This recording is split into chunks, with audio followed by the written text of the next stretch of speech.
Donald Trump ne change pas de cap.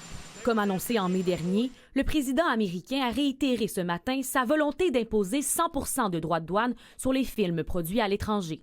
Notre industrie cinématographique a été volée, comme on vole des bonbons à un bébé, a-t-il affirmé. Au Québec, ces possibles tarifs pourraient faire mal à cette industrie déjà fragilisée.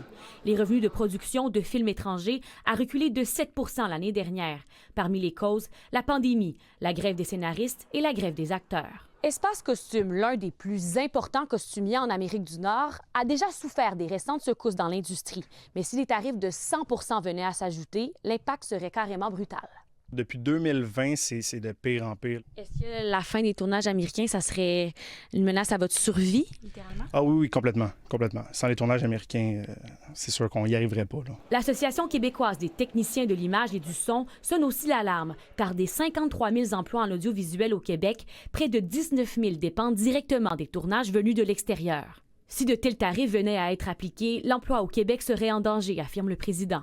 L'Association des réalisateurs du Québec arrive au même constat. Là où ça va affecter le plus, si effectivement il y a des tarifs, c'est pour les techniciens. Il y a eu une baisse de 21 % des productions américaines là, en 2025 là, jusqu'à présent. Le Bureau du cinéma et de la télévision du Québec rappelle que notre industrie audiovisuelle est profondément intégrée aux marchés internationaux, en particulier celui des États-Unis. Au Québec, en 2024, les tournages internationaux ont généré des retombées économiques de plus de 800 millions de dollars. Au-delà de 4 millions ont été versés en salaire et le gouvernement a récolté près de 2 milliards en revenus.